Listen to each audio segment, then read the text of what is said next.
Our guest speaker tonight was expelled from high school at the tender age of 16. Then served in the U.S. Army from 1963 to 1966, which he says was a large factor in getting a real education. He is a member of the Blackfoot Nation and its traditional government, and he also holds citizenship in both the U.S. and Canada. For revenge, he became a professor of economics and went on to become a biographical subject in several marquee Who's Who's, including Who's Who in the World, America, the West, Science and Engineering, Finance and Industry, and as if that weren't enough, Who's Who in American Education. He calls this, quote-unquote, a delicious piece of humor because of the unintended infiltration and subversion of one of the sacred institutions of the establishment by a radical renegade and anti-establishment Blackfoot. He currently holds the position of Professor of Economics at Clark College, as well as being a member of the Clark College Council and the chairman of the business division at Clark College as well. He holds undergraduate degrees in economics, sociology, geography, biochemistry, and mathematics statistics, as well as graduate degrees in economics, geography, research methods and statistics, and international law.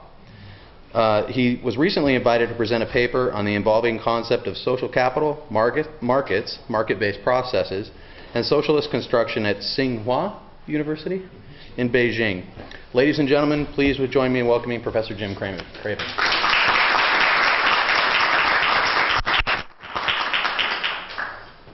Hope you don't mind if I use the board.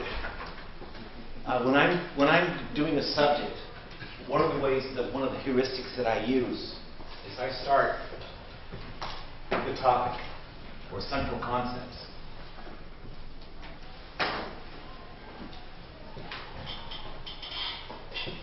And then what I ask people to do is to define, and then to talk about measurement, or how do we conceptualize it.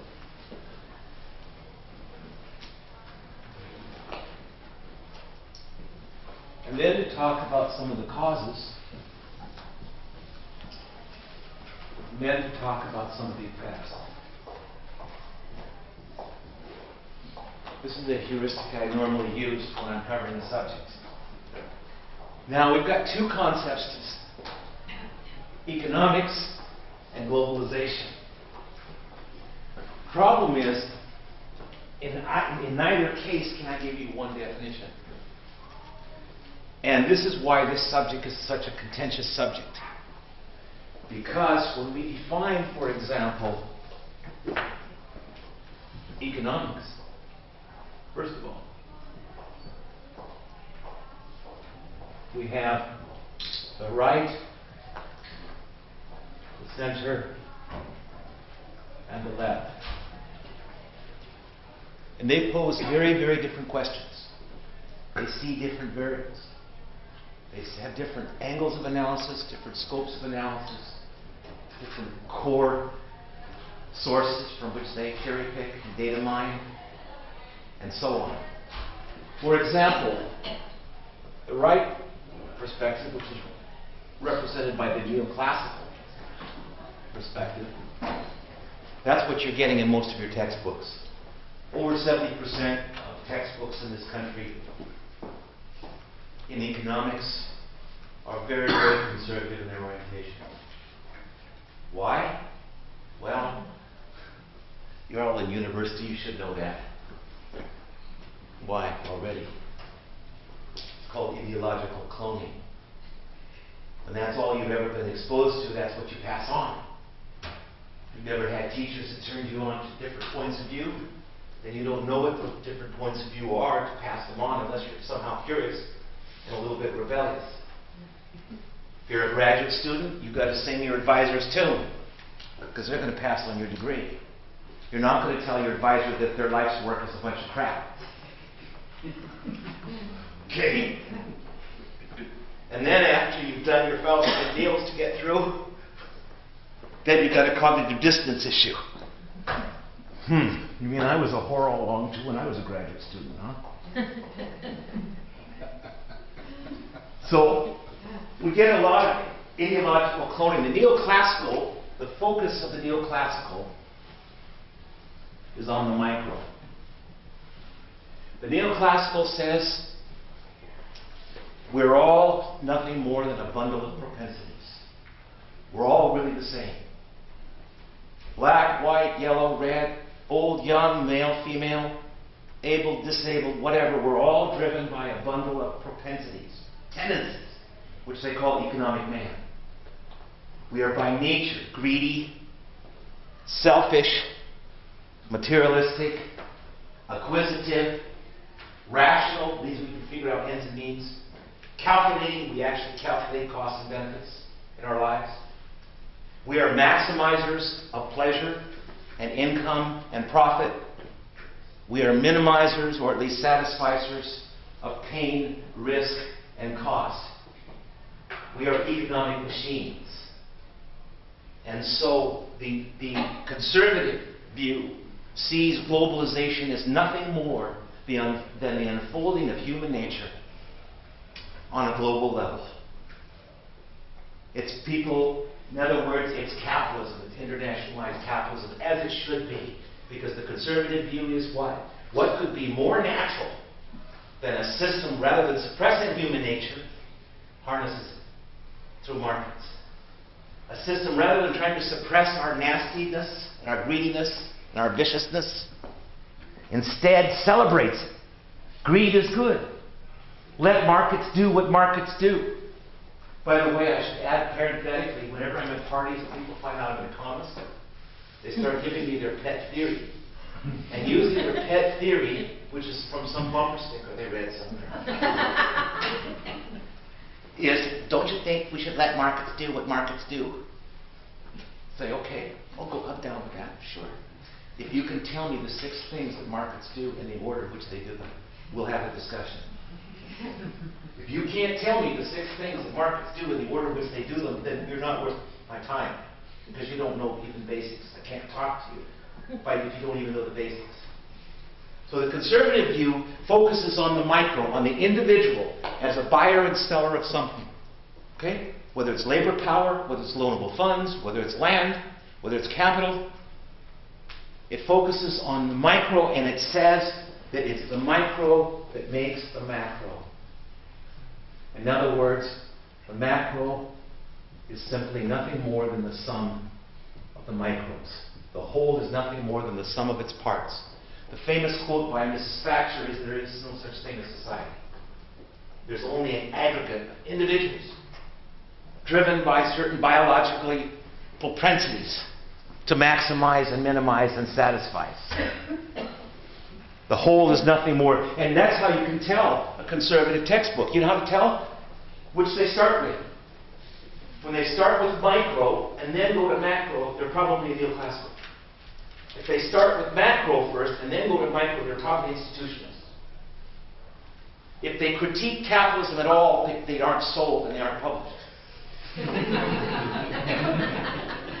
Okay? So the neoclassical sees globalization and economics itself as nothing more. They see it as a science. They believe that economics is indeed a science because there's a lot of math. Okay? Economics is for people who can do math. The whole focus then is on liberating the individual by what? By creating institutional arrangements through which the individual can play out their human nature. Okay? They can be. So in other words, when we get a dialysis machine, it's because why? Not because somebody wanted to make things better for society. No, what they wanted was prestige, status, promotions, grants, whatever. They're driven by old-fashioned greed. But out of that private old-fashioned greed, we get social benefits. Not even intended by the privately greedy. That's classic Adam Smith. Classic Adam Smith. Although a lot of the conservatives don't bother to read some of the other things that Adam Smith wrote, like his theory of moral sentiments, for example, where he says that there's not one occasion that businessmen get together that is not for the purpose of conspiring against the public in the form of restraint of trade and prices. But the neoclassical, the focus is on equilibrium. The system is seen as what? The system is seen, for example, as shocks causing changes in supply and changes in demand. It caused changes in prices, and then eventually caused changes in quantities demanded and changes in quantities supplied until we get a new equilibrium. So the whole focus of the neoclassical is moving from one equilibrium state to another in response to certain external shocks. What are those external shocks? These are called exogenous, meaning external to the system.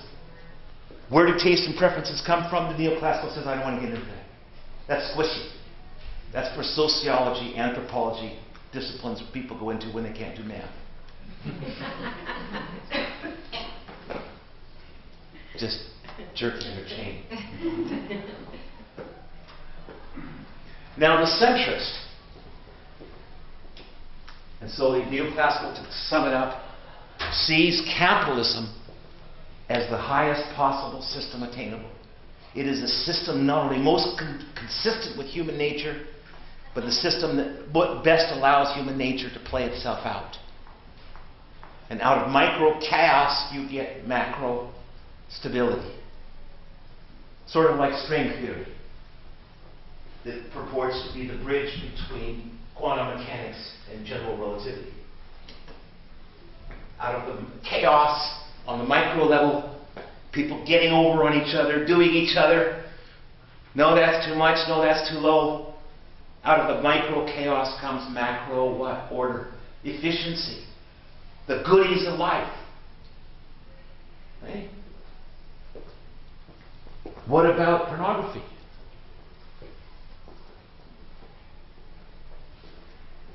I used to work a long time ago, one of my jobs in my other life. I worked undercover in drug enforcement when I was in Puerto Rico. I never met a dope dealer yet that was calm. Every dope dealer I've ever met was a born-again free enterpriser. They fit right in at the old Chamber of Commerce. Every pimp I ever ran into will tell you, I'm just doing free enterprise. I'm the middleman between supply and demand. I'm not going to get into morality. As long as it's legal, the neoclassical says consumers' tastes are sovereign. We can make no moral judgment. That's called a normative judgment, which economists are not supposed to make. Although we make normative judgments all the time, don't we? In terms of what we select, what we choose to look at, and what we choose not to look at. One of my favorite exercises in class is to have students go to the back of the book and look at the index of the book and see what's not there. Sexism, you won't find it. Racism, you won't find it. Power, you won't find it. Imperialism, that word, you won't find it. Neocolonialism, you won't find that word. There are certain concepts that are definitely part of economics as a subject that you will not find in typical neoclassical textbook. Now comes the centrists. And the centrists are represented partially by neoclassical and partly by what are called institutionalists. And what they say is, yes, we have to start with the micro. And yes, the micro shapes the macro. But there's also a feedback here. Because the macro also shapes the context within which the micro occurs.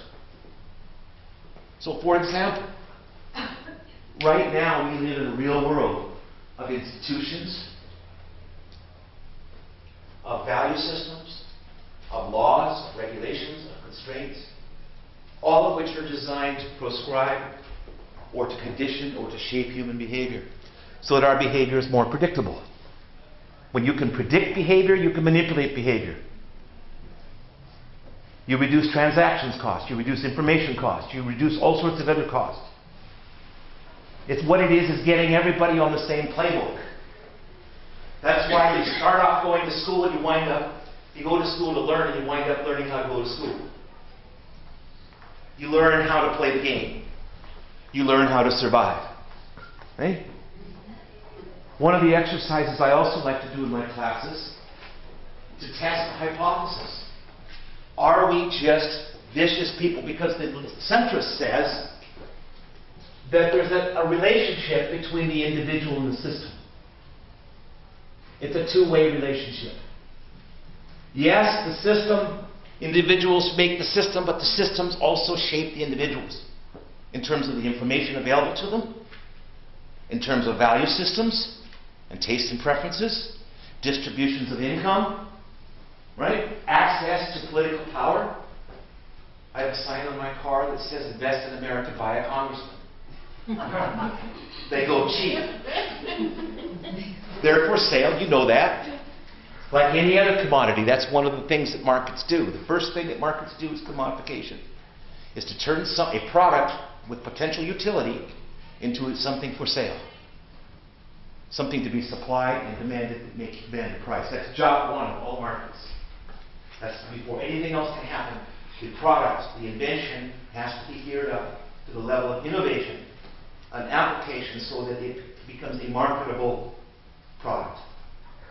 And we can see that there's all sorts of possibilities, aren't there, of commodifying things. Dating. I mean, look at this, how many people are hooking up on the old internet now. It's wild. Absolutely wild. So the centrist says, yeah, there's a relationship between the individual and the system. And furthermore, there's a role for government here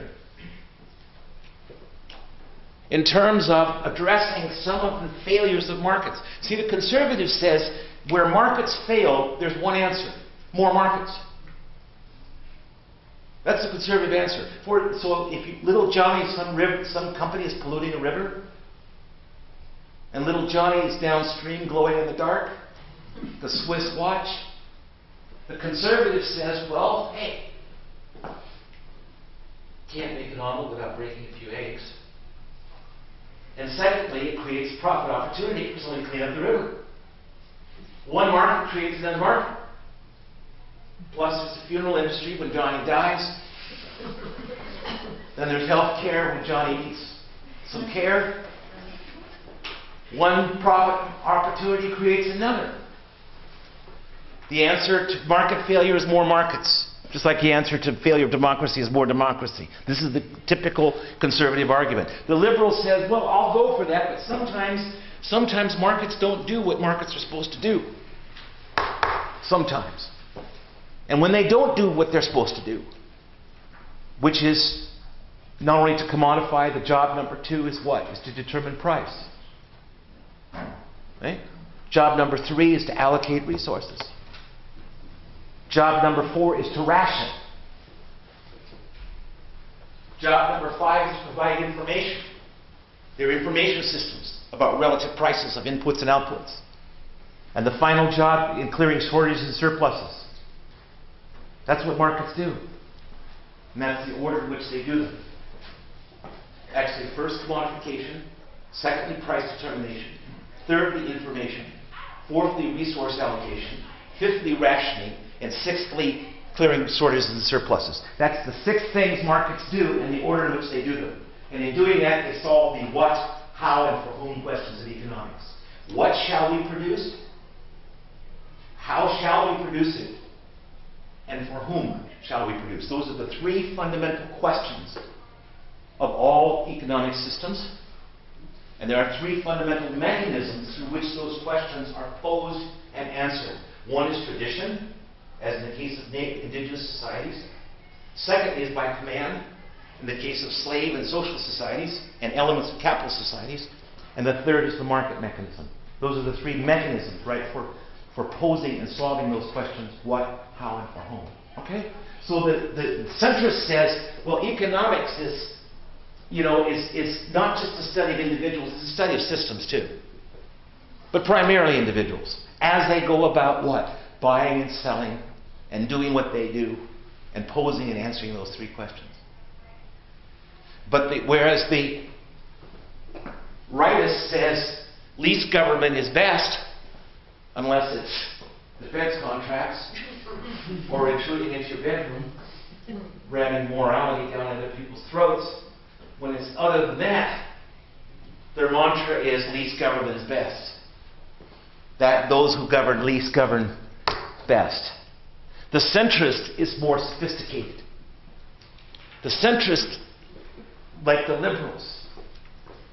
My mom used to call liberals those whose hearts bleed with other people's blood. My mother was sort of hardcore. The liberals understand that if the system gets really way out of whack, and if the system doesn't deliver, people start asking all sorts of nasty little questions. They start reading Karl Marx or joining militias. They start getting very angry and very alienated. Like the bumper sticker says, if you think the system's working, ask someone who isn't. And that's why in economics, the concept of social capital is only a recent phenomenon. The conservatives barely recognize the concept. The liberals recognize it. Social capital, okay, the definition in economics of capital is anything that's been produced, right, and used to produce something else. So this is capital because of the context within which I'm using it. If I give it to my daughter, it's not anymore. This is called physical capital. Second kind of capital, this kind, human, intellectual. The third kind of capital, and I have a reason for introducing this distinction to you because of where I'm about to go. The third kind of capital is called social capital. And what that refers to institutions, relationships, value systems that are designed to foster hope, trust, cohesion, cooperation, and basically buying into the system. Because without hope, people don't save, or invest, or get an education, or do all those other things, sacrificing in the present for a future return. And so having hope is absolutely critical to the function of the system itself. And that's becoming increasingly recognized now. One version, by the way, of social capital, just to note parenthetically, is a very narrow definition. Social capital for the conservatives is basically arrangements of reciprocity. You do for me, I do for you. Rolodex, okay? Fixing jobs, networking, whatever. Okay? It's not surprising. We have somebody in the Oval Office right now who's never gotten one single job on his own. Not one. Without his family wealth and name. Not one. Check it out. It's called affirmative action for rich white people. White man. Huh? Rich white man. Yeah, there's women too. Rich white women too. It's getting more equal that way. So the centrists see globalization and economics very differently. See? The conservative sees economics as a science focusing on the greedy individual and sees globalization as nothing more than the internationalization of market-based relationships, institutions, processes, and value systems. That is exactly what their literature says. The internationalization of capitalism in a nutshell. And that's how it should be, according to that particular point of view. We're liberating people. Rising tide lifts all boats. Trickle down. Supply side. That's the mantra. The centrist says, well, first of all, we shouldn't just be focusing on the micro. We also have to look at the macro too. And secondly, the centrist sees globalization more as a sort of an inexorable process of integration and interdependence.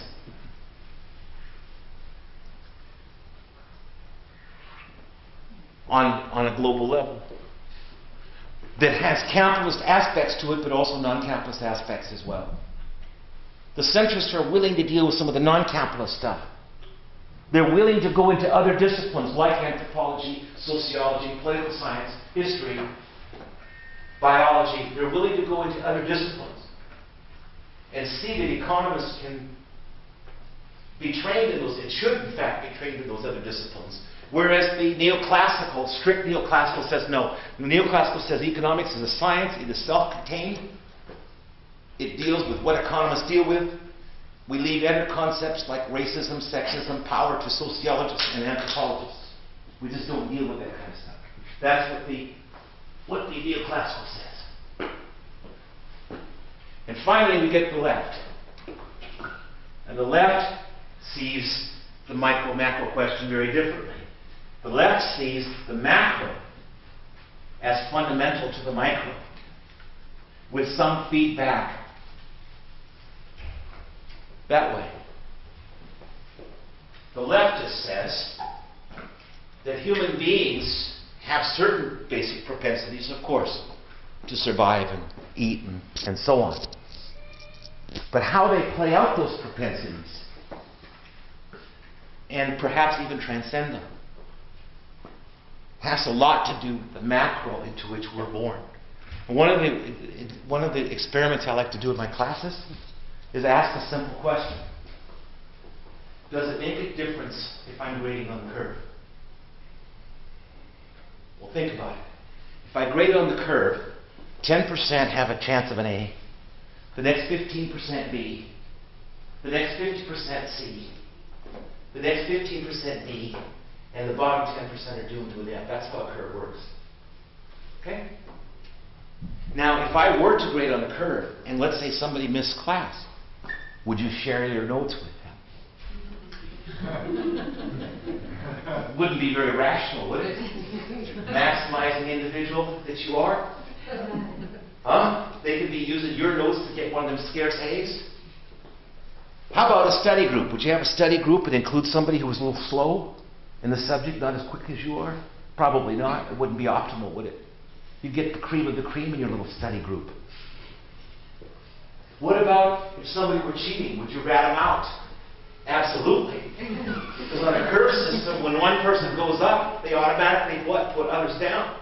That's how a curve system works. Now, is it my system that's determined the behavior, or is it human nature? Well, the way to test that proposition is to switch the system and to see if you can switch human behavior. So I do that. I say I'm not going to grade on a curve. I'm going to grade on an absolute standard. 90 and above is A, blah, blah, blah, right? In other words, I'm prepared to give all A's, all F's, or in between. Now do you have a disincentive to share your notes with somebody who missed class? No, because they won't be taking your scarce A, will they? Now do you have a disincentive to form a study group with someone who's not as good in the subject as you are? Yeah, because by teaching the subject, you really learn it. Because you have to break it down for others. And you have to be in command of the totality to be able to break it down, and particularly in sciences. Some of the touchy-feely stuff, no, you can walk into class and hug and sing Kumbaya and pass it over.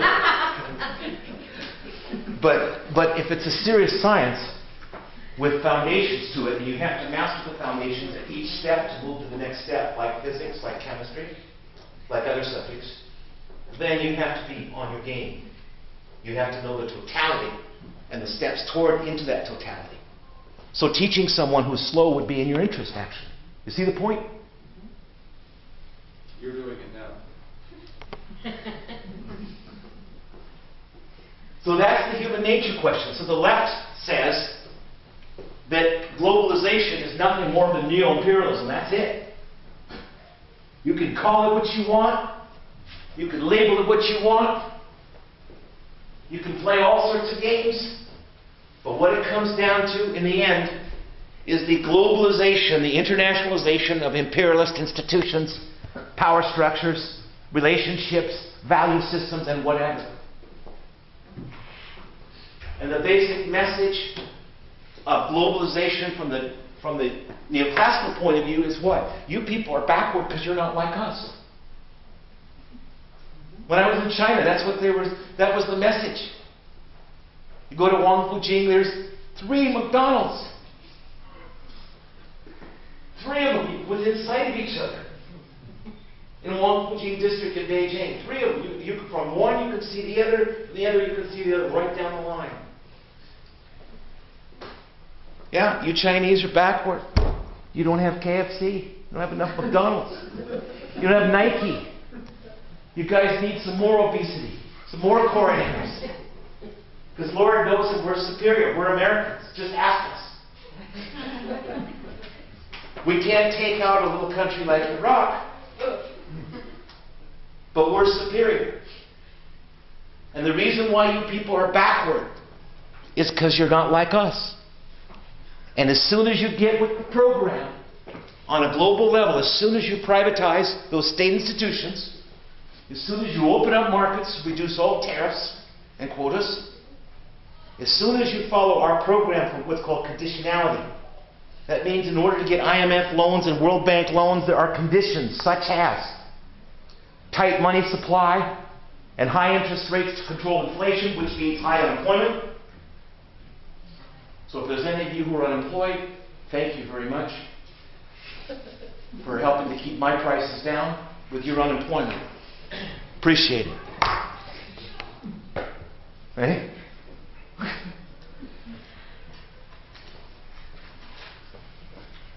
So one of the reasons why this is such a contentious subject is because of the perspective from which you're looking.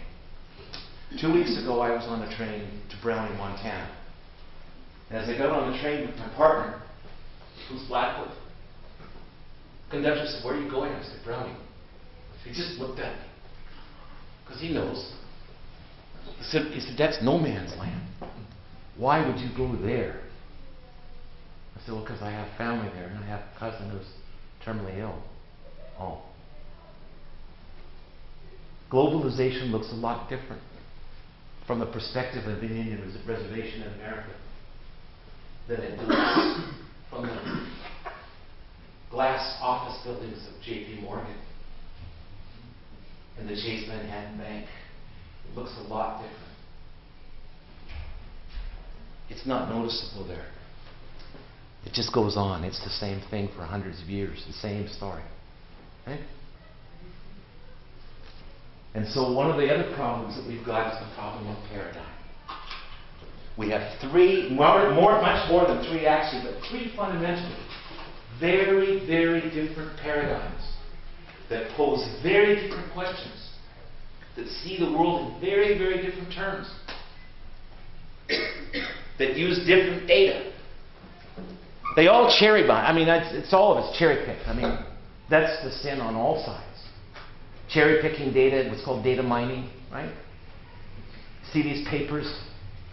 Go to the textbook sometime. Just go to your textbook sometime and look at footnotes sometime. See how many of them are from the same ideological source. I could count on my four-fingered hands the number of economists I've ever met that have seriously read Marx. Seriously read Marx. None of them. They say, "Well, that's passé." I said, "Well, what do you mean it's passé?" "Well, you know, it's obsolete. Communism's over." What? Marx was an analyst of capitalism. He had nothing to say about communism. He was an analyst of capitalism. You have to read Marx when you talk about what Marx said or didn't say. And on the left, I find the same thing. I find left-wing economists who don't read Friedman, both Milton and Thomas, and who don't read outside of their ideological box. True believers. It's like religious people, same thing. They never even read their own holy book, let alone the holy book of anybody else. I've met very few religious people who even read their own holy book, let alone the holy books of other faiths. But they'll all tell you, "I got the truth." Just ask me. And the debate of globalization is a lot like that. Because one side says, look, it's inexorable. Capitalism, it is inexorable. That capitalism, because the basic thing is, it goes like this. Commodification,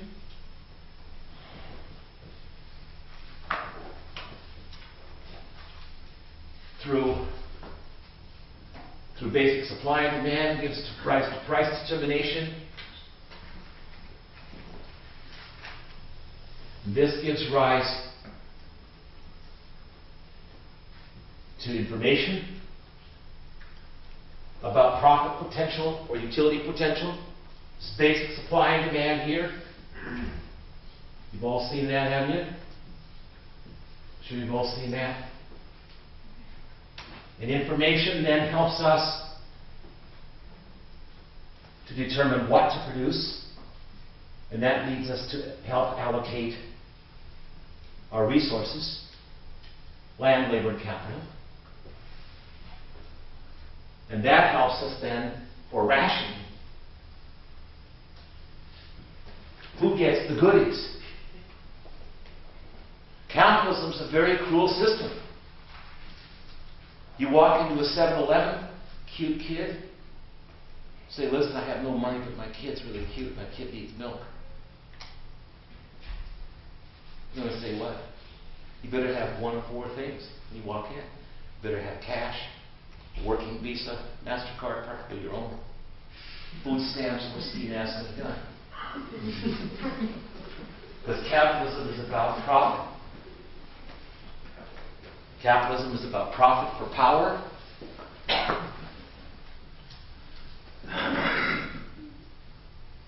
And power for profits. That's what capitalism is all about. It's about market share, it's about market power, it's about getting over. There are 2 golden rules under capitalism that have very little to do with the one in the Bible. One of them is those who have the gold make the rules. The second one is do unto thou competitor what thou competitor is likely to do unto thou, but do it first and do it worse. Preemptive strike. And from there, we help to clear shortages and surpluses. And from there, where do we go again? We go back to commodification. One other thing that's different here is the neoclassical point of view is unidirectional causality. In the neoclassical view, change in X causes a change in Y, causes a change in Z. There's ultimate independent variables, there's ultimate dependent variables, and there are intervening variables. The leftist says the opposite. No, the world is nonlinear. Perhaps run by some very linear people with some very linear minds. The world is nonlinear. Because what happens is, this leads us back to what? Finding new commodities. Example, how many different kinds of potato chips are there today? I remember when there was only one kind. That was it. Just potato chips. That's it. Now you got what? Taco this, cheeseburger that, super cheese, jalapenos. Lord knows what they got. It's called product differentiation. Now the question is, how does this drive globalization? Well, it's really, really simple, in a way. And this is one of the driving forces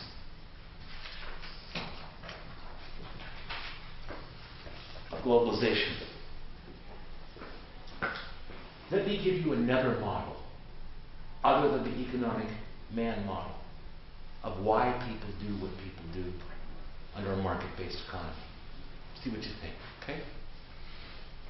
When I first started studying economics a couple of years ago, nobody ever gave me an answer why the theory assumes that capitalists must or will maximize total profits. Now, that's realized total profits, not just producing it, but realizing it. That means in the kitty. That means after you clear the accounts receivable. Okay, that means in the bag. And the basic imperative is to realize maximum possible total profit. That was changed later on in the textbooks to not maximize but satisfies. Good enough for government work. The question is why? Well, because if I don't, I must do this. Because if I don't, I lack the creditworthiness or the retained earnings necessary to widen and deepen the productive base of my enterprise or myself as a person. These imperatives govern each of us as individuals. They govern economic units like firms, government regulatory agencies even. Okay? So why must I maximize profits? Because if I don't, my competitor will. And if I don't and my competitor will, then my competitor has the what?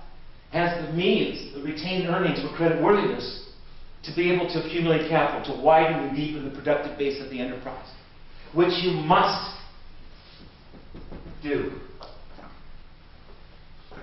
Why must I continually widen and deepen my productive base?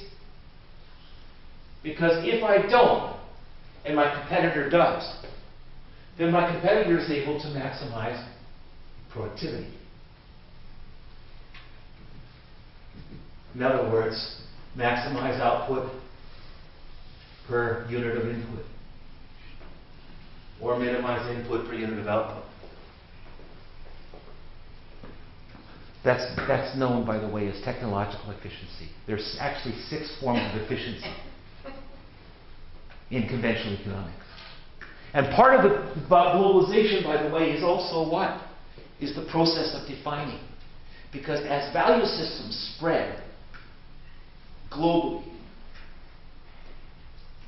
from centers of dominance to areas of weakness, and as cultures spread, terms and definitions spread too. Efficiency, for example. Right? Most people think of efficiency as what? Doing more with less. Minimizing cost, right? And every textbook I've ever seen in economics says efficiency is good. More is better. They don't ask what it is you're producing and what inputs you're using. If you like efficiency, you'll love Auschwitz. You want to talk efficiency? They had it down. How to pilot more bodies per unit of time and per Reichsmark of expenditure.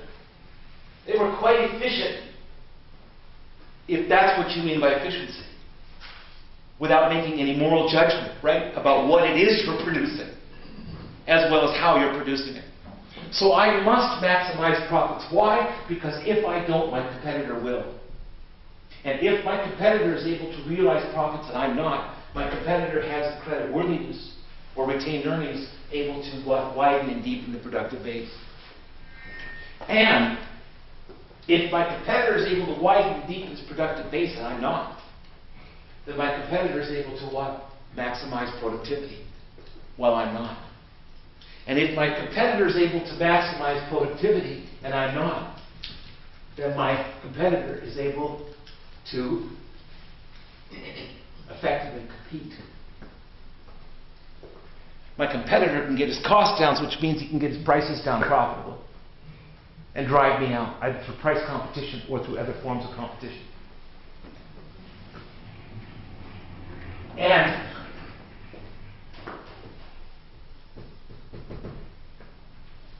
if my competitor is able to effectively compete while I'm not, then my competitor is able to continually what? Realize more profits while I'm not. And what happens then is my competitor is doing this. Right? My competitor is doing what? Well, my competitor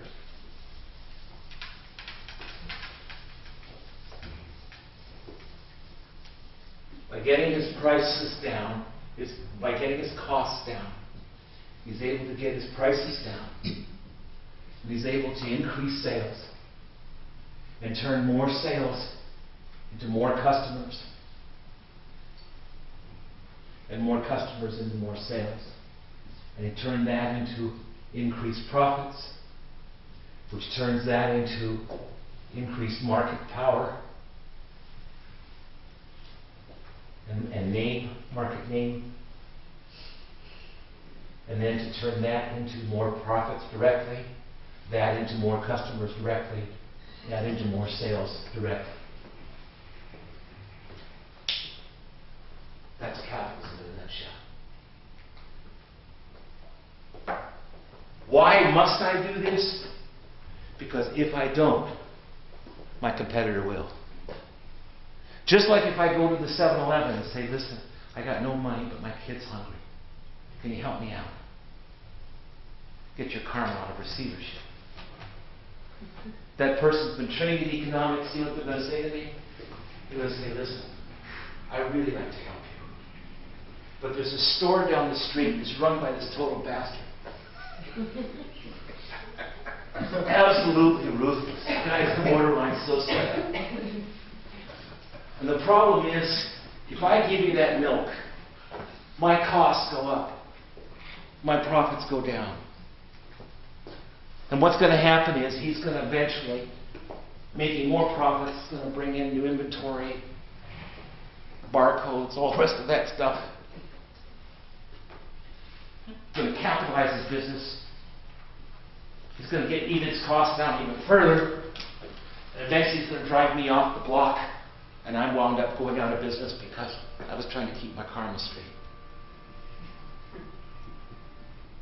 Now, the problem is, these core imperatives give rise to derivative imperatives. For example, if I must maximize productivity, which means the same as what? Helping to reduce my total costs? What's going to happen? Pay less. Yeah. Why would I bother with American workers when Mexican workers have about, on the average, 80% of U.S. manufacturing productivity, but 1/90 the wage? Why would I possibly? And plus, there's a friendly government in Mexico. They don't mind a little pollution here and there.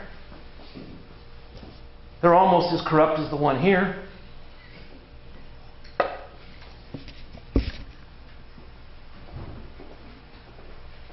How about unions? Am I going to be thrilled with unions? Mm-hmm.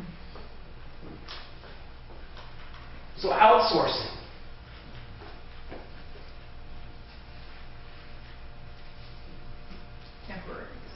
Temps.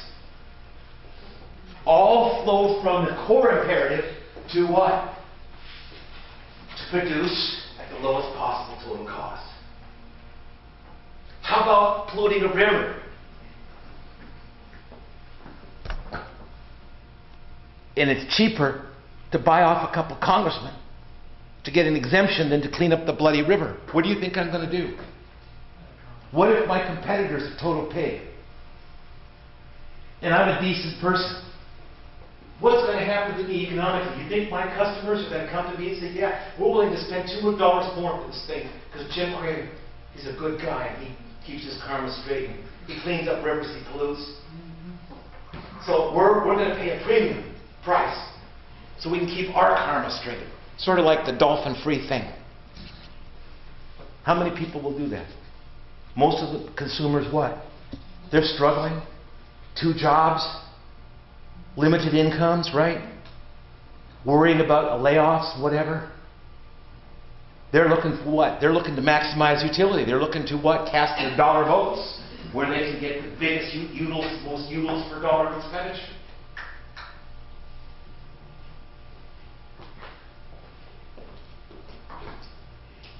How about strip mining? Or strip cutting? How about strip mining and clear cutting?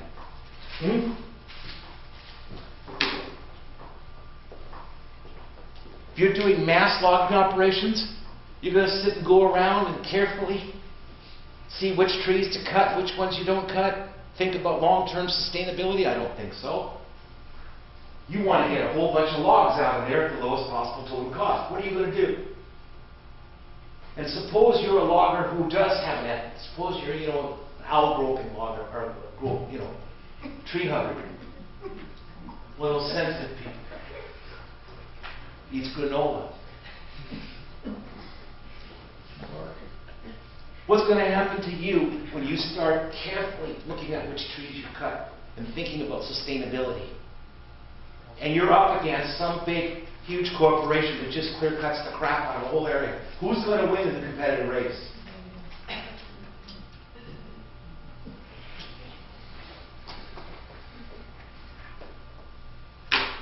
See the point? I see it every day. How about this? Effective competition. This is about markets, right? This is about markets. It's about sales. It's about revenue shares. Markets are about what? About supply and demand. The neoclassical says, what I demand, as long as it's not illegal, is no one's business. That's why libertarians, who are conservatives, are into pro-dope, they're into legalization of dope, pro-choice on the abortion question, even same-sex marriage stuff, the whole thing. Libertarian, conservatives, can you imagine that? They're very conservative on markets and so on. Why? Well, they believe what? Least government is best is an absolute axiom. It means stay out of my morality, too. Unfortunately, they haven't seen crack babies, because they argue that dope is a victimless crime, prostitution is a victimless crime. They argue it's nobody's business. So what about what we're demanding and what we're demanding does to the person as a person? That's what's happening with globalization. That's what I saw in China. That's what with the warfare going on. If anybody's interested in reading the paper I presented in China, it's on my website. It's on there. It's www.a radicalblackfoot.blogspot.com. Check it out. Because another contradiction of globalization is what? Think about it for a second. If you folks here who are business majors, what would be an ideal customer for you? Huh? Somebody from the standpoint of profit for power and power for profit. Who would be your ideal customer? Somebody who's narcissistic? Yes. Self-obsessed? Mm-hmm. Absolutely. Because those kind of people jump on fads. They buy. They have a swoosh on the butt or whatever. They'll pay big bucks to look like everyone else while they're being different.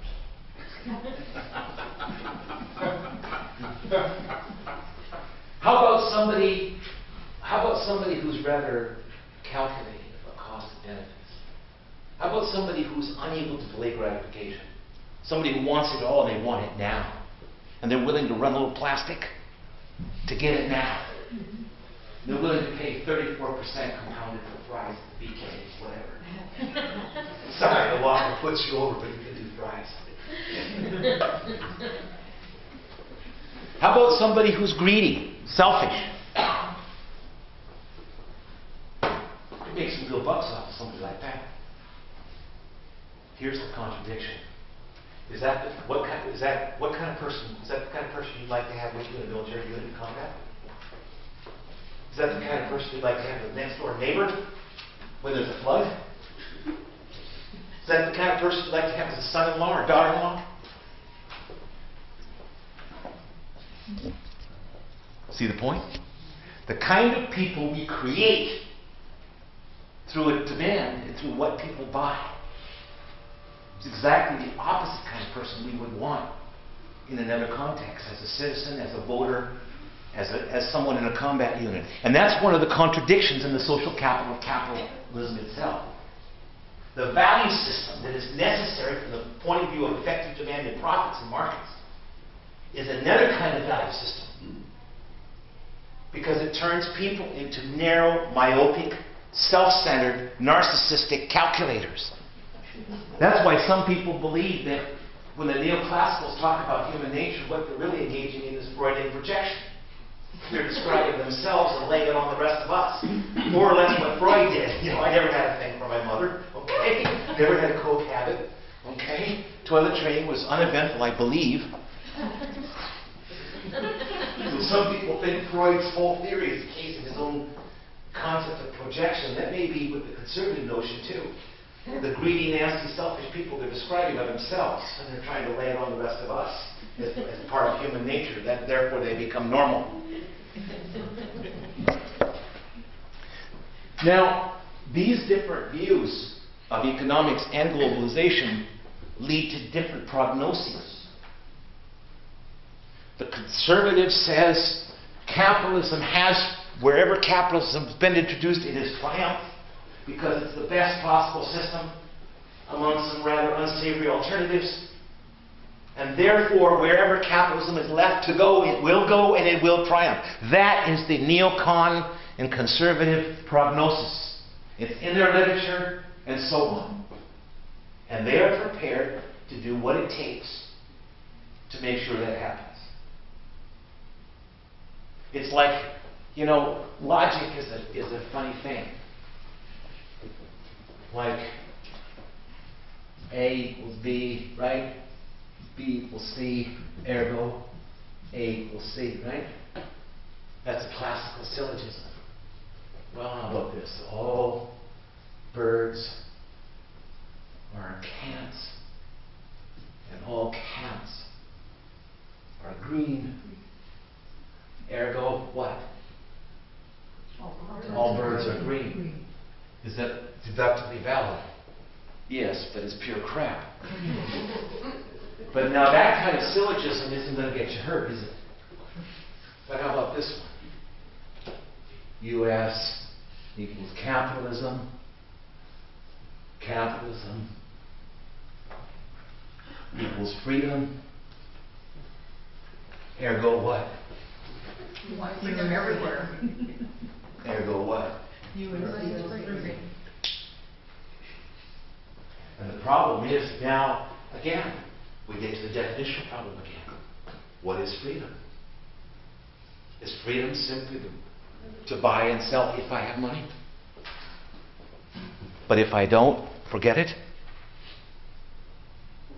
Is that what it is? Or is freedom being able to cast a ballot from a rigged menu? Tweedledee versus Tweedledum and Dumber? But have no say in the menu itself? Last two times, we didn't even have that. We had a rigged menu and 2 stolen elections. While we're lecturing the rest of the world about democracy and freedom, I just love that one. You guys study what's going on. If you want a re-election in Washington State here, you better have one nationally, because there was more crap going on nationally that was even going on in this state in terms of disenfranchising voters. By the way, that's called criminal conspiracy, in case you wondered. When you set out to disenfranchise a class of people based on their likely voting proclivities, that is criminal conspiracy. You understand that? That's criminal conspiracy. That's big time. That's Title 18. Okay? It's not just politics. It's called criminal conspiracy to deprive, to disenfranchise people and deny them their basic rights. And one of the reasons why the rest of the world sees globalization the way they do is because they're tired of it. Because all they've ever known is this kind of globalization. Do what we tell you to do, or else we will bomb the crap out of you. We will make sure you don't get that World Bank loan, because we have absolute veto power in the World Bank. We'll make sure you don't get that IMF loan, because we have absolute veto power in the IMF. We'll make sure that the WTO ruling does not go your way, because we have decisive power in the WTO because of our allotments. And so another reason why this debate is so contentious is because you have to look from outside America. And a lot of people in this country have never been anywhere to speak of. Or if they've been anywhere, it's some damn 5-star hotel in Tijuana or whatever. They've never lived in the language worked in languages, and lived in those places and seen those places. How many people here have been on an Indian reserve? And please don't open up for cigarettes or booze. You have.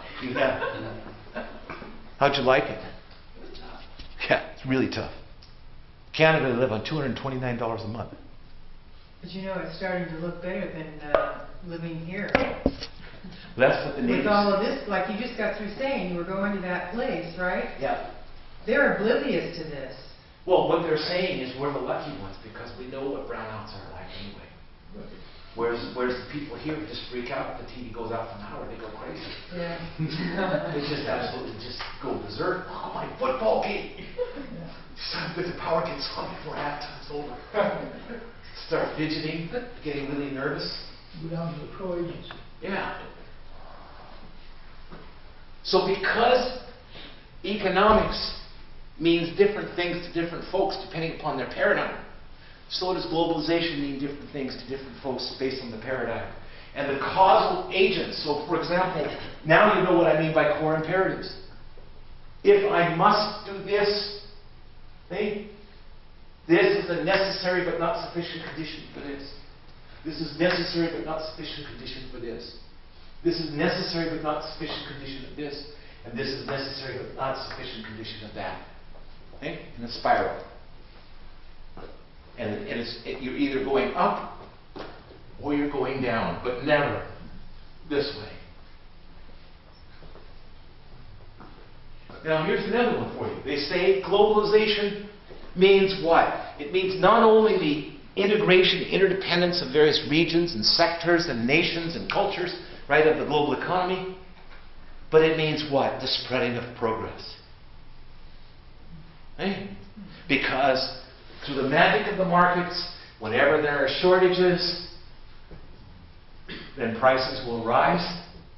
Whenever there are surpluses, then prices will fall. Until we get what? An equalization. So one of the things that's said about globalization is what? Well, the good news is what? When there are shortages of labor, those wages in Mexico are going to rise. The real wages are going to rise. Those Mexicans are going to start buying all sorts of other value-added products, high value-added, high-wage products from us as they become more middle class. That's part of the promise. Right? Now what happens is our people who lose their jobs in manufacturing, that's okay, because they're going to come to Clark and to Wazoo. They're going to get retrained. That's later. They're going to come here, having worked at James River or wherever, right? Now they're out of work. But they're going to train themselves to become computer analysts or whatever. And those Mexicans, as their wages start to rise, and as unemployment drives other wages down, until what? Until we get what's called equalization. Because under the market model, prices, interest rates, rents, wages tend to equalize as labor, capital, and so on move from areas of surpluses into areas of shortages, and so on. What has been the experience? Well, the experience has been that in some cases, very limited cases, real wages in outsourcing areas have risen faster than real wages have fallen in the areas from which the outsourcing came, such as the United States or Canada. But the empirical evidence is that those cases are, so far anyway, rare. In fact, there's more of a race to the bottom than pulling up to the top. If you look at real wages, and that's the only way to talk. If you're an economist, the only way to talk is in real terms because of the veil of money. Talking inflation-adjusted terms. So if we're talking inflation-adjusted terms, real wages have fallen to the bottom 80% of income earners from around 1971 up to around 1992, 93.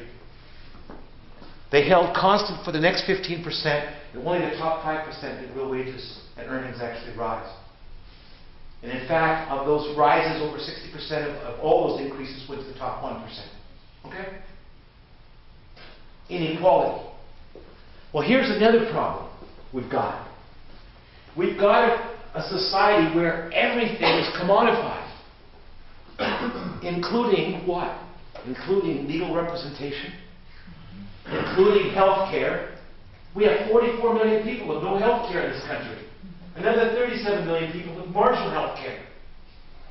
While we're lecturing the rest of the world about how U.S. equals capitalism and capitalism equals freedom.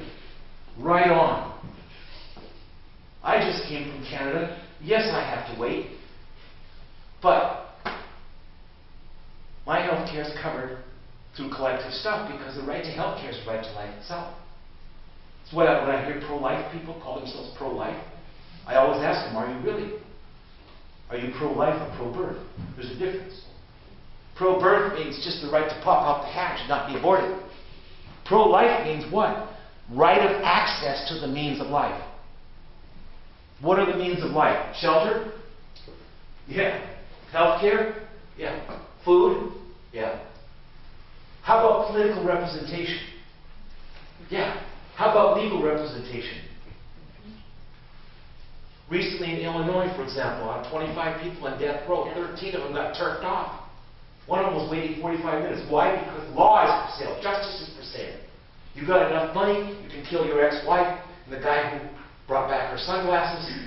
And within 2 years, you could be out on the golf course looking for the real killer, who must have been either a golfer or a golf fan or a caddy, because that's the only place you can find OJ, looking for the real killer.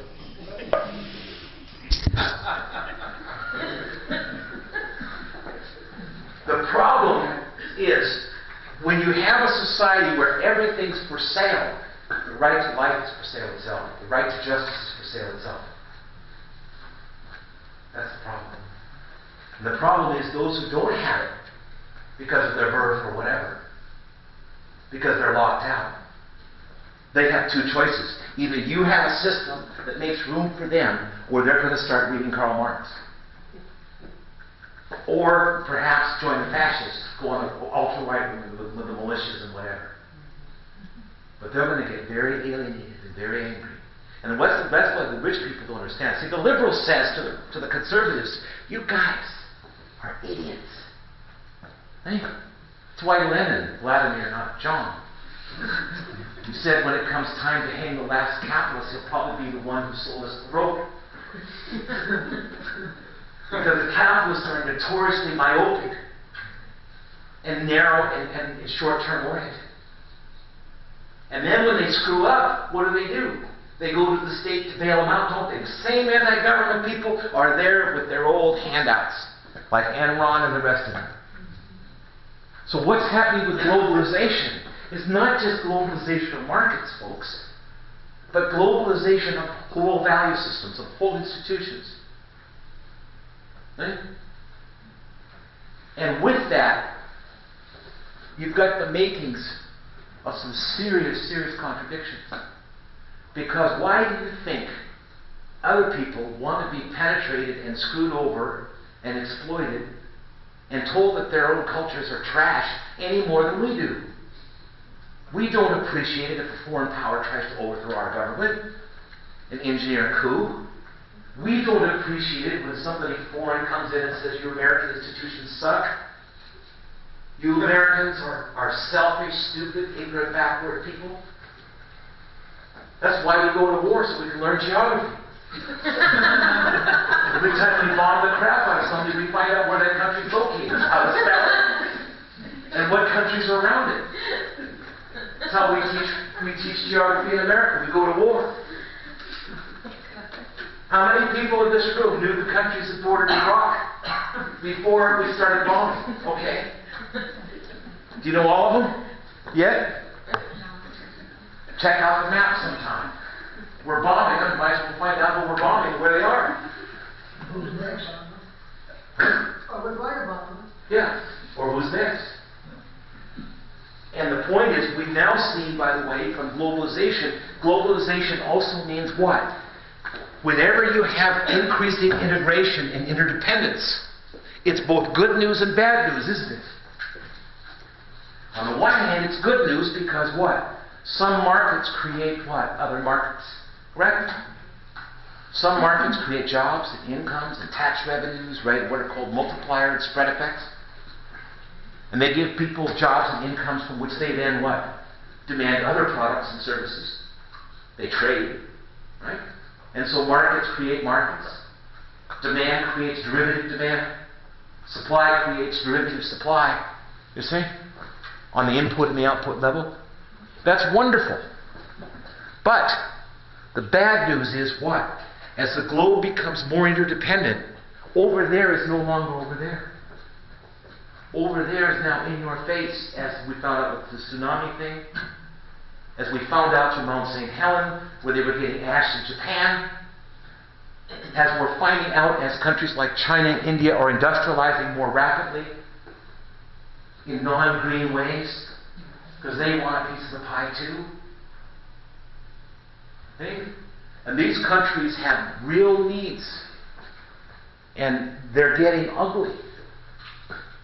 Because how many wars do you think we're going to fight, folks? We can't even handle Iraq. My God, we've got a backdoor draft going. Huh? Got people keeping people in now 2 years, 3 years. Past their time. Why? For Iraq? It should be like that, shouldn't it? Isn't that what we were told? It was a cakewalk? Isn't that what Mr. Wolfwood said? Getting flowers. Yeah, it'd be flowers, it'd be a cakewalk. That's another thing when you have people running your military who've never been to war. You have a whole bunch of these chicken hawks here. You know, and I found that the people who promote war the most are people who've never been in one. That's been my experience. That's been my experience. It's not like the Audie Murphy movies. It's not like that at all. It's very horrible. It's very nasty, very smelly, very ugly. Stays with you a long time. You see these people promoting this. And the same thing about the promises of globalization. Here's another problem for you to think about with globalization. Suppose I have two runners. Okay, let's say we've got a race going here, okay? Here's the finish line, okay? Right here. And here's the start. Well, let's say I hold one runner back at the start until the other runner's gone halfway around the track. Do you have any doubt who's going to win this race? Now, let's take it further. Suppose the winner of race 1 gets advanced even further around the track, while the loser of race 1 gets held back again.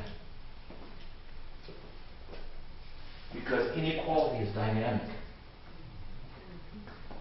Inequality produces more inequality. Okay? If you got enough money, you can be a total moron. It doesn't matter. You just hire somebody, you know, I will say Harvard MBA, because remember Harvard graduated. Yeah, Harvard has Larry Summers as the president and George Bush as alum, so that says it all for Harvard. That about sums it up right there for me.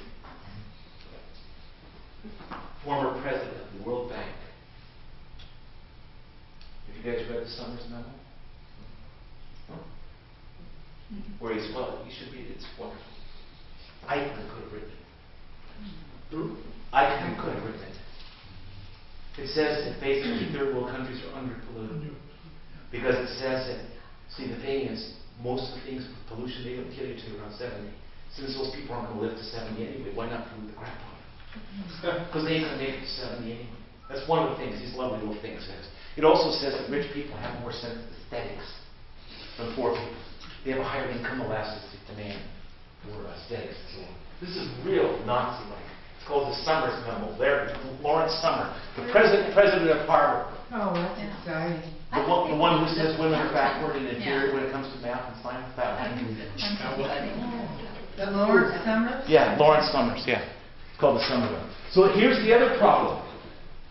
Globalization is a sure prescription for widening inequalities on a global level, and that's indeed what's happening.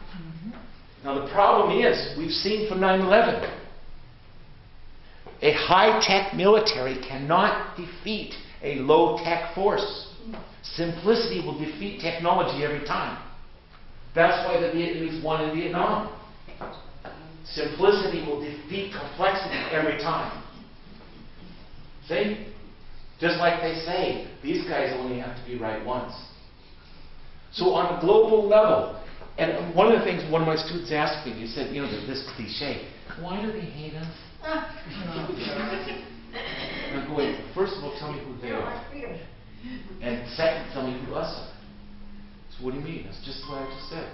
What do you mean by us? What do you mean by them?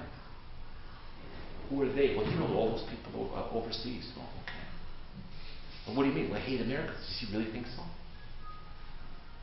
Maybe they hate us because we would even dare to ask such a question as that. Why do they hate us? And I asked this person, have you ever heard of Guatemala 1954? Or Iran 1954? Or the Bangkok? Or you ever heard of Vietnam, Cambodia, Laos, South Korea, Taiwan?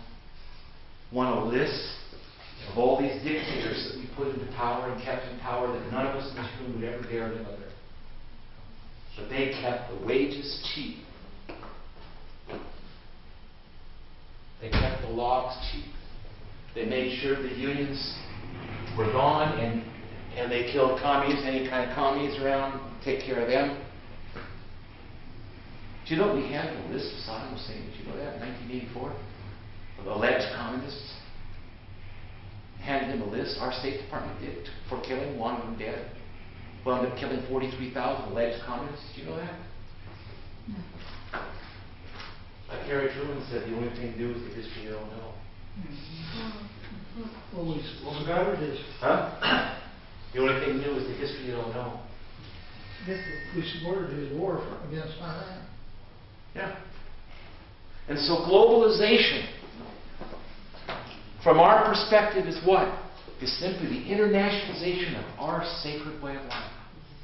That's how it's viewed. The triumph, the internationalization, the interdependence, the integration, right, of market-based institutions and processes and values and relationships that go with them.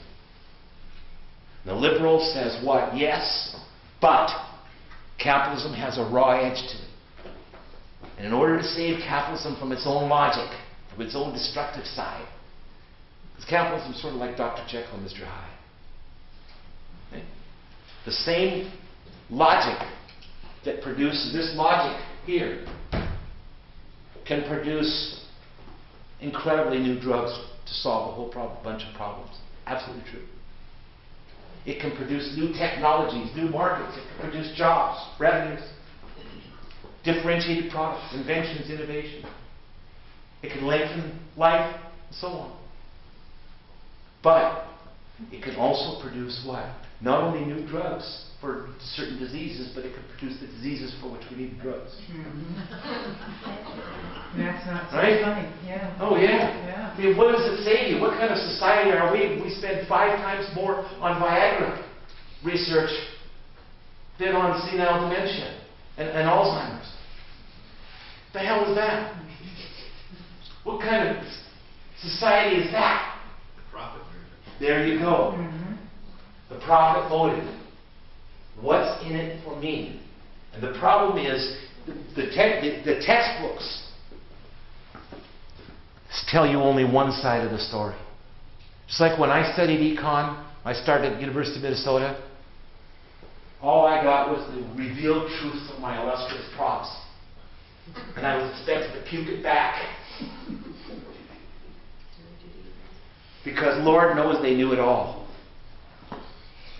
And I'd get even textbooks written by them. So you get cloning, you know, how that goes. They're all going to the conferences and, you know, graduate students are getting primed up. And tenure gets really nasty. Oh, now it's really on your knees time. Counting the days till you can get real. Of course, by that time, you've made so many Faustian deals to get to the point of being real, you're not real anymore. It becomes academic. Because now you're part of the system. And that's part of the problem. Globalization means what? The globe of what? The globalization of certain value systems and ideas. The next question is, as defined by whom? As defined by whom? When I was in China, there was a gentleman from Harvard there.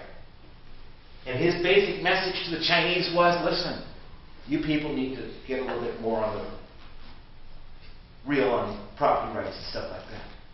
And if you do, then we can have better trade. But if you don't, we're going to have to come down. Wonderful. China's not the place to be delivering that message. That is not the place. But that's what his message was. His message was, we are America.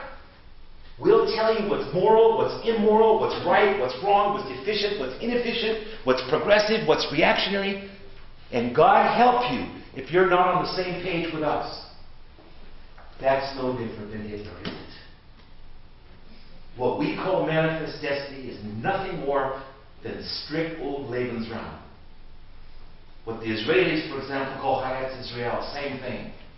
It's a doctrine of we got the land and screw you. We're going to take it.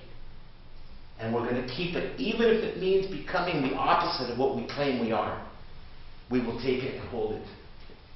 And that's what's going on with globalization. And that's why it's not simply, I showed you, for example, how markets are supposed to work, right? First it's commodified, then what? Then supply and demand get together, get it on, have a happening, roll over and have a cigarette, and that determines prices. And prices then tell me what? What to buy as a consumer to maximize utility per dollar of expenditure, because I want to maximize total utility. So should I buy the apple or should I buy the pear, that kind of thing? Or they tell me what has profit potential, right? And if there's more profit potential in porn than in dialysis machines, I'll be producing porn, not dialysis machines. And all the time I'll rationalize it, saying, I'm really sorry. But see, I'm an executive. I'm responsible to my shareholders. You believe that's right. And I have to protect shareholder value. Really. Come on.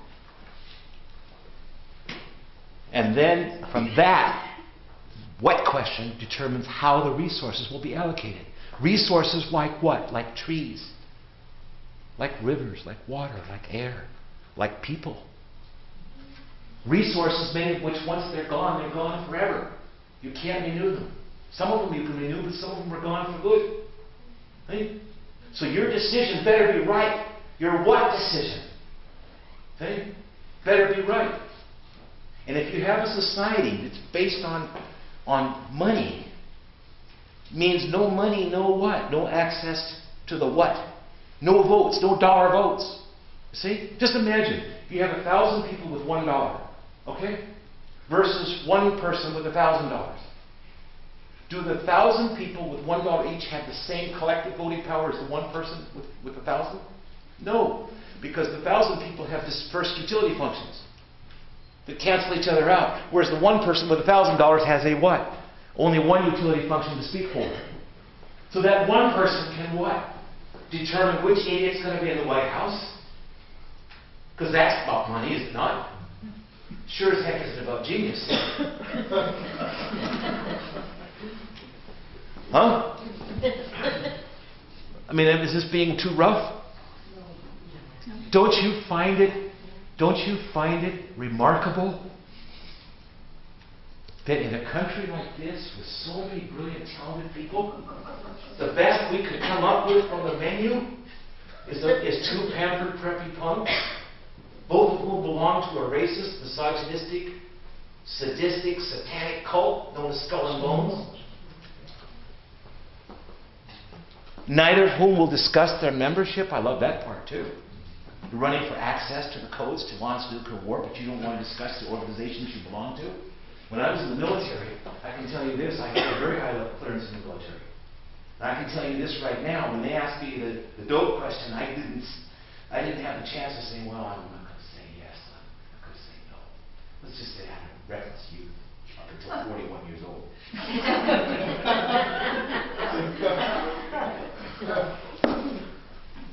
When they asked me what organizations I belong to, I had to answer them because the organizations I belong to say something about me, don't they? If I belonged to the Ku Klux Klan and I was running for president, would that be an issue? Yeah, it should be. It bears on my intellect, on my fitness to hold office, my trustworthiness, my moral character, does it not? Yeah. Well, what's the difference? You got a preppy cook last night. Basically. And so all this stuff about the wonders of the market, which we celebrate in our textbooks, people are looking at us abroad and saying, who the hell are you to talk to us about civilization and progress? Who are you? You're overweight, your kids are screwed up, half your class has got ADD, ADHD, got an ADD society, like one gigantic Jerry Springer show. And we're all on antidepressants. And yeah, and we're keeping too. What do you want, Mark?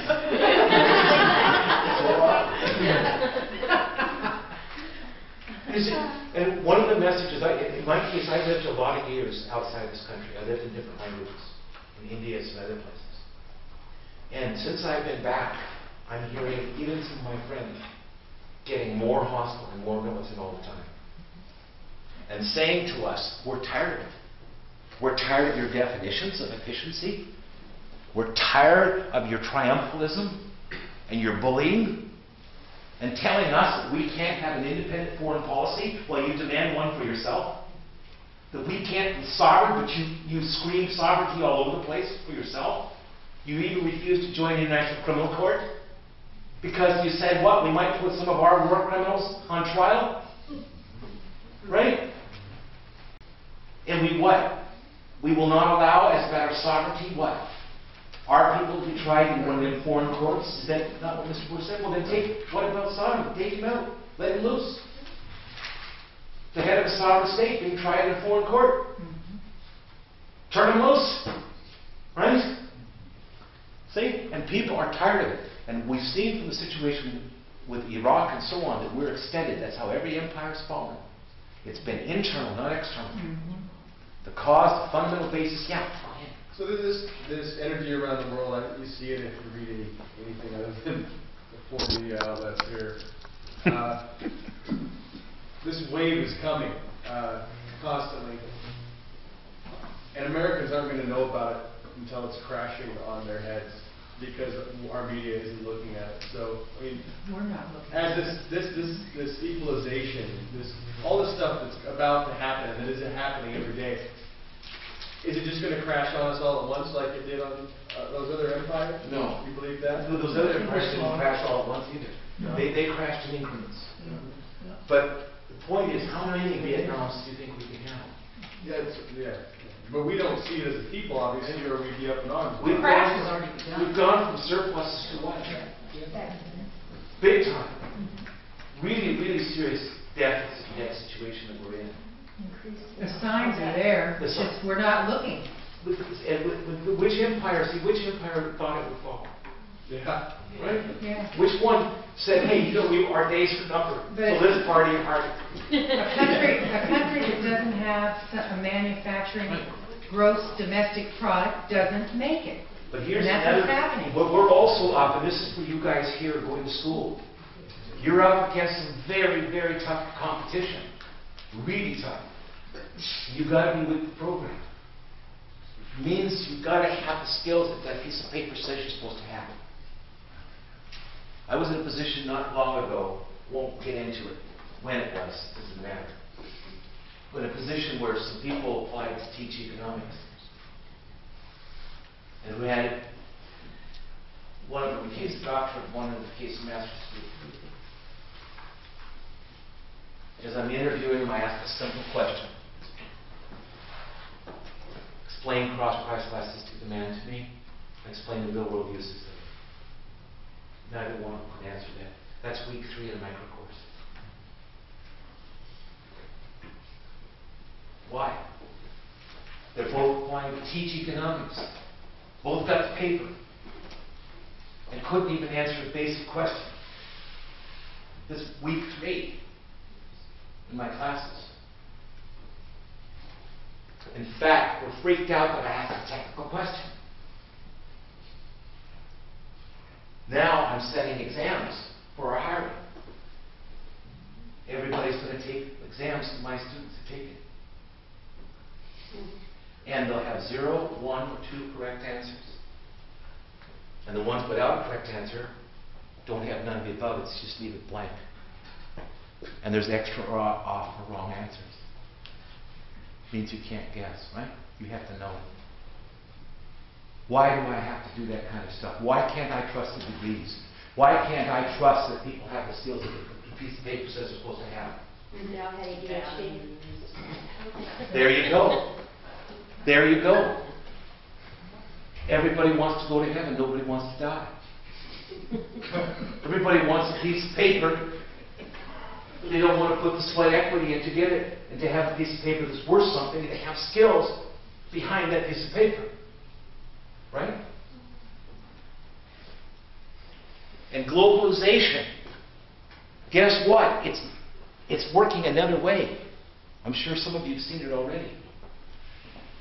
For example, in India, when you go in India, where I used to live, to graduate high school you must be fluent in 3 languages.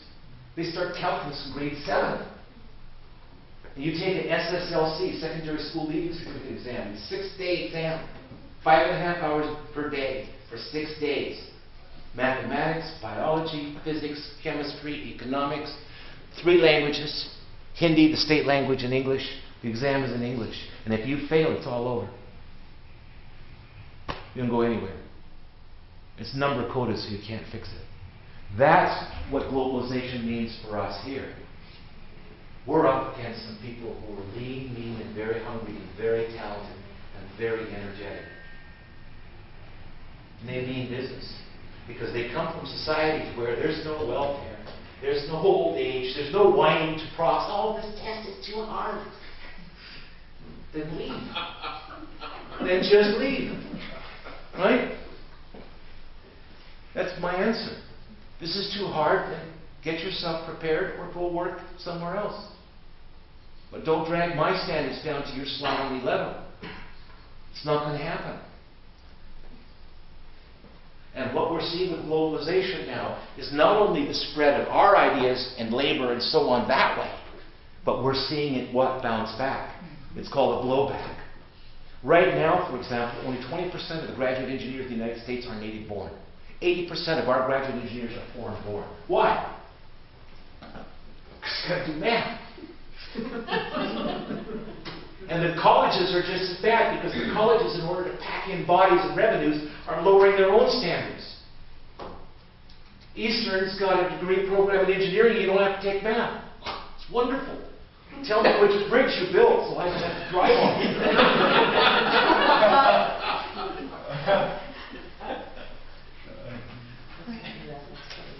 True or not? True. Yep.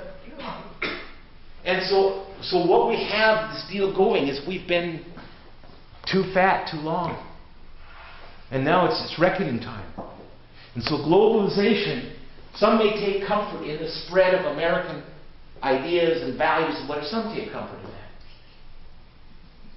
But remember something, it's also coming back. And some people cannot handle that. Our ethnic compositions and our populations are changing, right? Our diets are changing. When I do this in classes, for example, here we get diets, for example. Right? It's the fastest growing cuisine in the United States. Latino, and then after that, Asian. Diets are changing. All sorts of tastes and preferences are changing that have impacts on what? On American markets, on American jobs, on American tax revenues, and so on. And the problem is to be ready to handle it. How many people here speak another language fluently? Okay. I suggest the other guys get into it. But don't you think that's part of our system? I mean, the perfect time to start language is when you're a kindergartner. No. You can start anytime. Yeah, but you hear what I'm saying? I'm saying that Oh, yeah. the young people in Europe, I don't know about other countries, That's true. but in Europe, That's true. they know about 5 different languages, but they start when they're little. That's true. But you can't we learn. don't do You can that learn here. as an adult. Anybody can learn. Just a matter of motivation and focus and discipline. That's what's the matter. And resources. And resources, One of the problems, correct. and this is the point she's making, one of the problems is we don't offer that kind of education in our elementary schools. We don't offer it in, right now, I mean, this is a big problem here because WSU Vancouver does not offer any foreign language instruction. Why? And we're talking about, because it costs money, because we have to invest in the infrastructure to do that. And we're talking about moving into a 4-year program here where we'll have freshmen and sophomores, and there's, how are we going to have people pick this up? One thing we're talking about is modules of study abroad, and I think that gets at two things. It gets not only at the language structure, but it gets at why it's worth learning. Do you know the discussion I had in China, for example?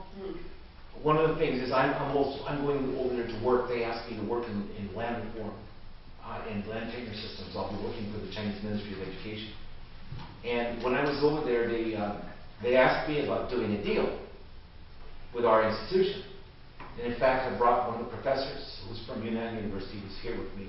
I took him to native reserves because he's from one of the national minorities of China, from the Baitse people.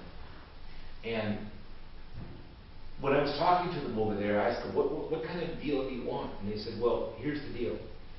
We don't want to send our kids over there. We're tired of, coming back pregnant, purple hair. Face is getting through the nose. Okay, Lord knows what else.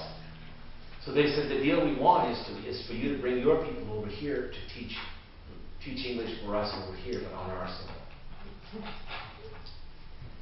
And to set that up, and then we'll send people over there to teach Chinese, because Chinese is going to become a major language of business, as it's already becoming.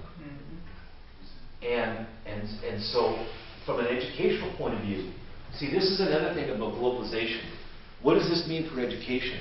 Well, what it means for education is a whole new, not completely new, but partially new skill set that's required for survival in the 21st century. The old days of training for a particular job, right? I'm going to do what my dad did. My dad worked at the mill. My dad worked at James River. 30 years he got a crummy gold watch, and I'm going to be at James River. Those days are gone. Average person will be changing careers in a big time way, probably 5 to 7 times in their lifetime. That means that what's required is, rather than training for a job, what's required is to train for a basket of skills and capabilities. And those skills and capabilities include infotech awareness. We've got what we call the campus-wide abilities over at Clark. They're good at it. It was a fraud. When they put it up the night before accreditation visit, it was beautiful.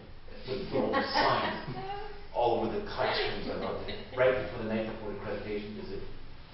And in some of these classes, they couldn't spell critical thinking. But anyway, the six campus-wide abilities. Really?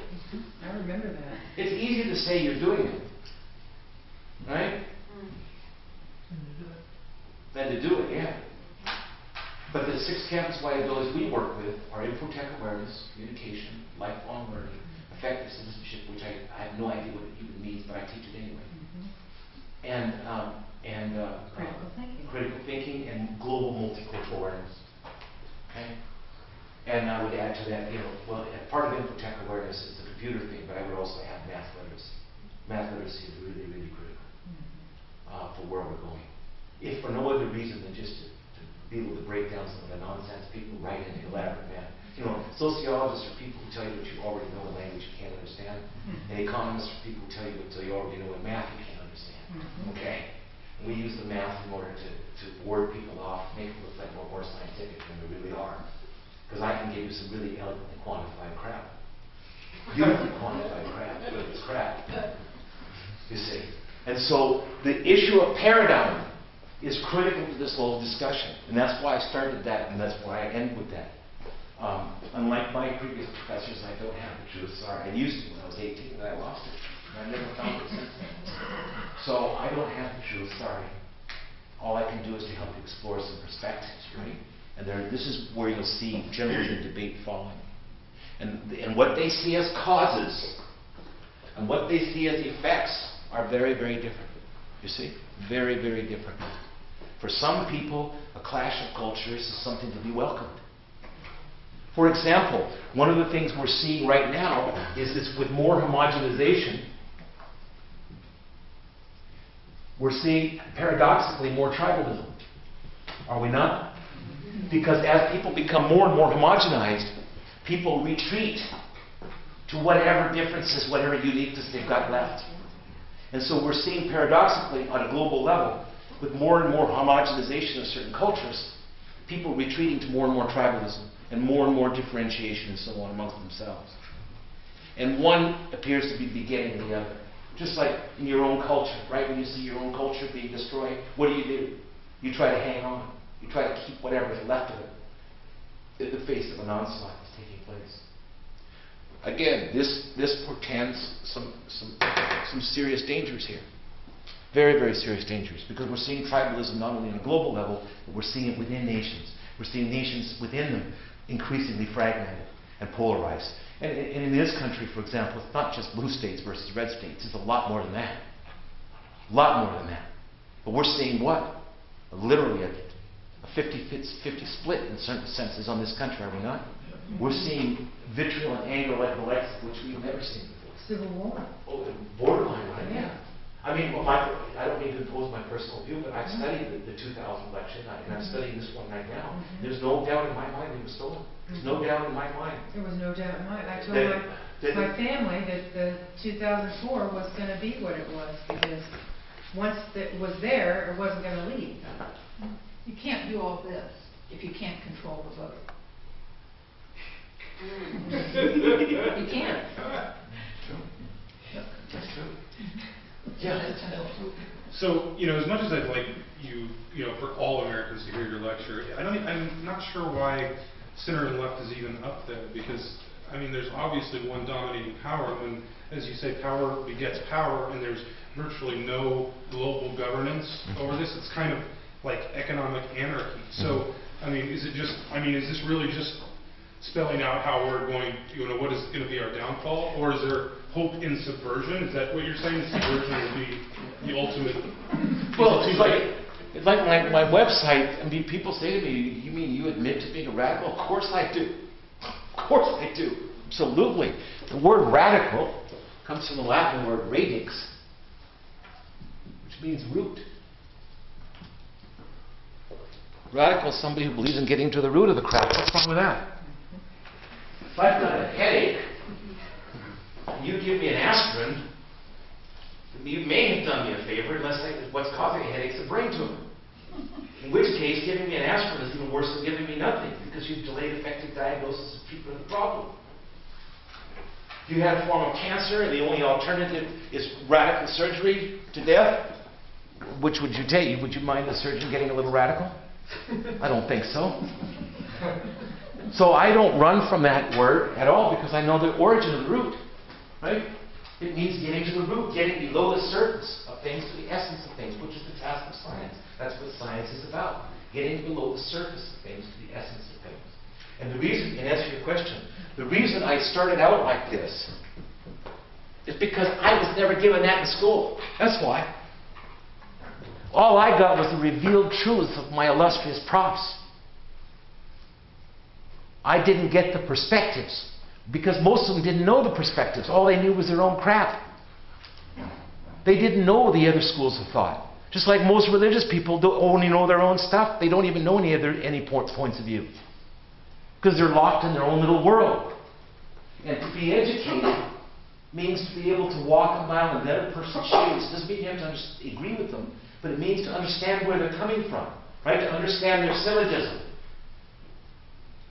Because some of these syllogisms are very, very dangerous. Look at, if I change it from here, country X, country A equals terrorism, right? Terrorism equals evil, and so on.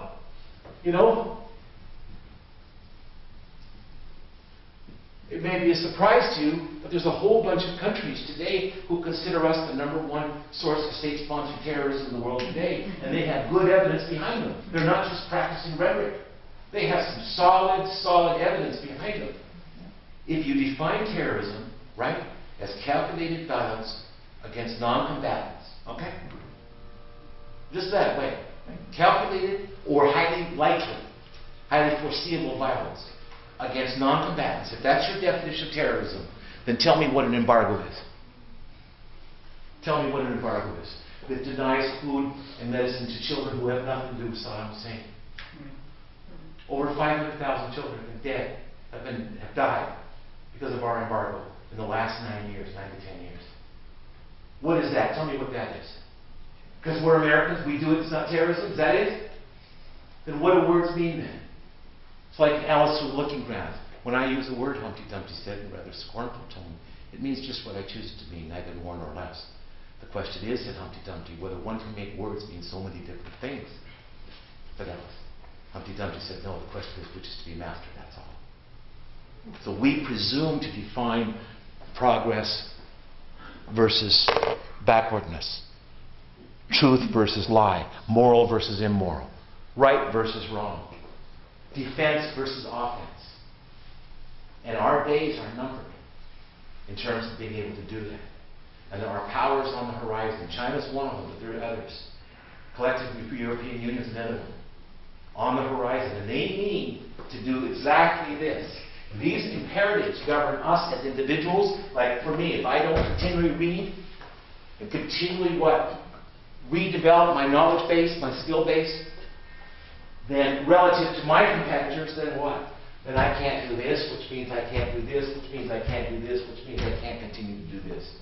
So this applies to whole nations. When we take our critical savings, and instead of putting the savings into roads and infrastructure and bridges and telecommunications and water, you understand? Instead we put it into 30-second trades on the stock market and paper shuffling that do nothing for the productive base of this nation as a whole or any particular enterprise in particular. What are we doing? When we're sitting there using money to call our brokers at 6:30, telling them to put a buy order at 6:30 and a sell order at 6:45. What's that do for productivity? What does that do for the competitiveness? It does nothing. You know that as well as I do. And one of the things with globalization that's been going on is that finance capital, as a share of total capital, has been increasing exponentially.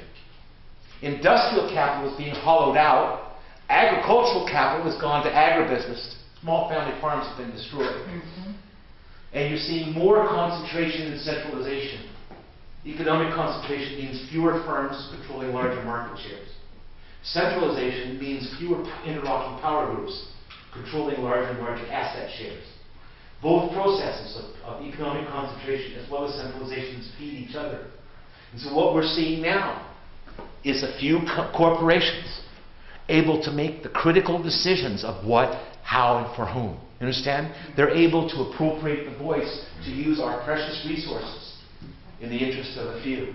And to define for us what is moral and immoral. What is national security? And meanwhile, we have the media. And see, the media is no better because, look at,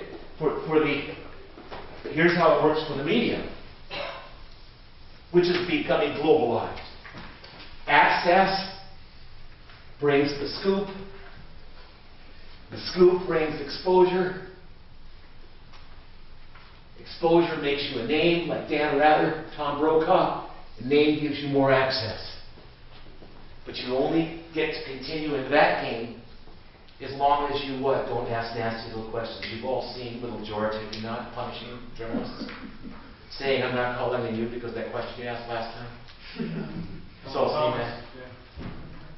So media, it's in their interest not to get radical, not to ask substantive questions. Why? Because if they do, they don't get called on. They lose the scoop. They lose the exposure. It's not a conspiracy. It's just plain self-interest. If you ask an average journalist, has your editor ever told you what to write or what not to write? No, of course not. It's because they didn't have to. Right? That's how teachers are hired. That's why we have tenure vetting. So we make sure we get the right kind of people. We don't let some freaks slide in there. My father used to say, first-rate people hire first-rate people, because part of being first-rate is you can recognize and embrace and value competence rather than fear.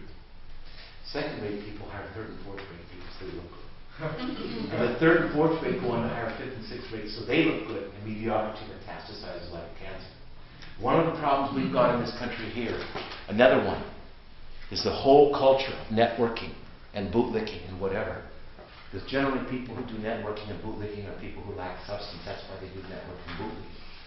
And one of the problems that we also have is this whole culture, the Rotarians and all the rest of this crap, where people are fixing jobs for each other and whatever. And what's happening is people are not being hired on the basis of merit and capabilities, but being hired on who they know and whatever.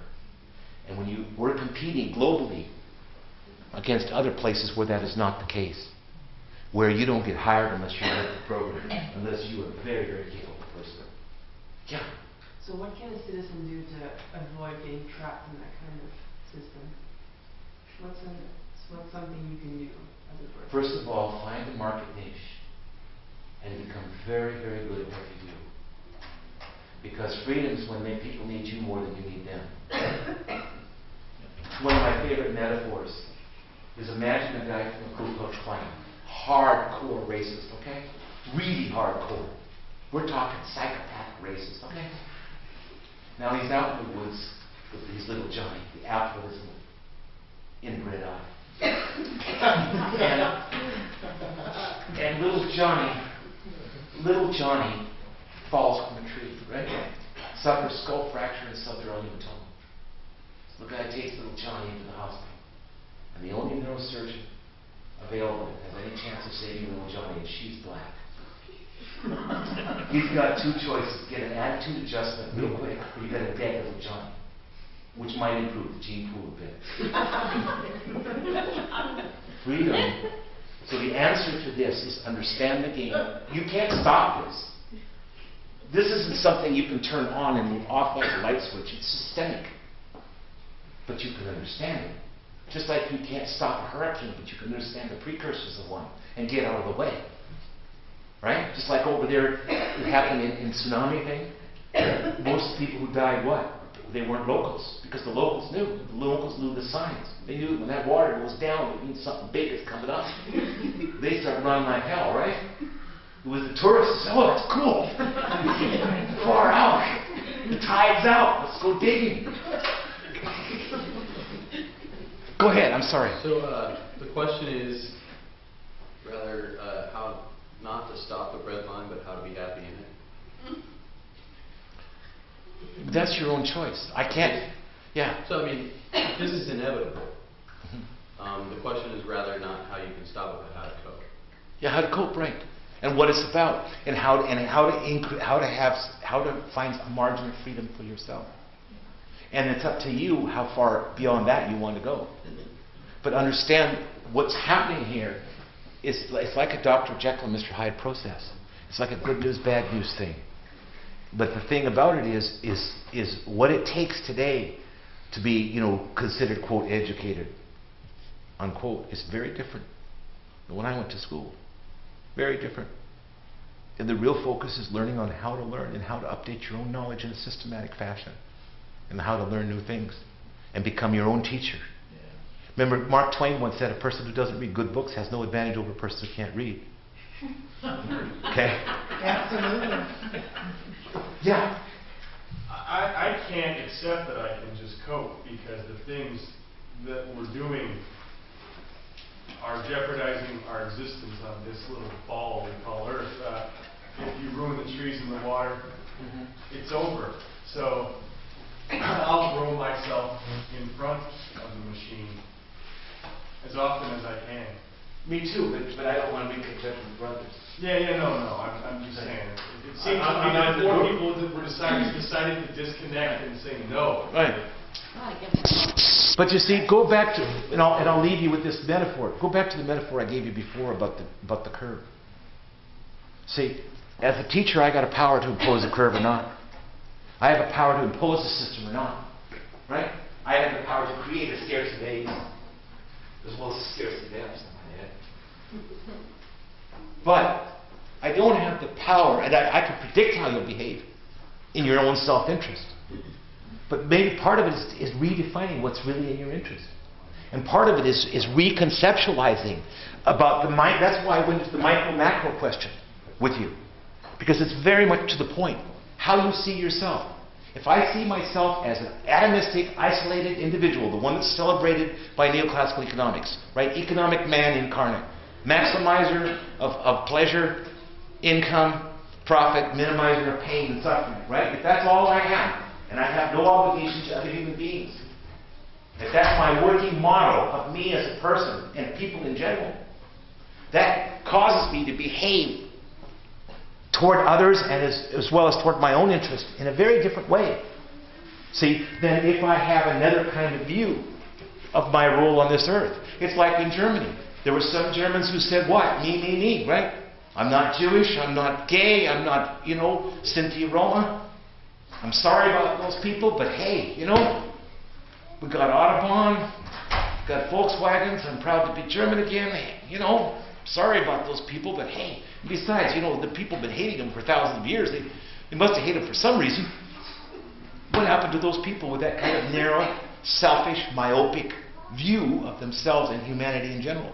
They wound up turning tricks for candy bars and nylon 12 years later, or they wound up on trial at Nuremberg.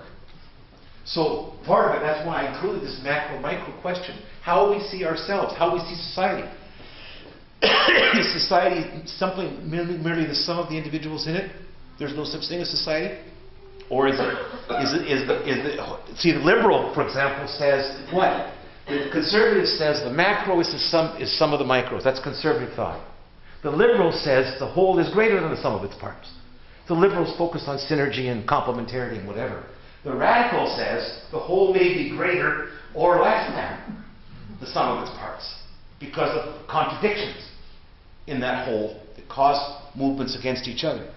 With the constituent elements pulling away from each other, against each other, you can have the whole less than the sum of its parts. And that's the question for us as globalization proceeds and our own role in globalization proceeds. What is happening to the whole? Is it simply equal to the sum of its part? Is it greater than the sum of its part? Or perhaps even less than the sum of its parts? Because the parts are not working together. They're engaging in self-destructive behavior. And they have a date with history. Because these countries out there outnumber us. So we've seen from the case of Iraq. We can't even handle Iraq. My gosh, can you imagine? You want to do Iran too? And North Korea? Good luck. And all of these people who are saying this, Bush, Cheney, the rest of them, every one of them, they had a chance to go put their own bodies on the line, didn't they? And where were they?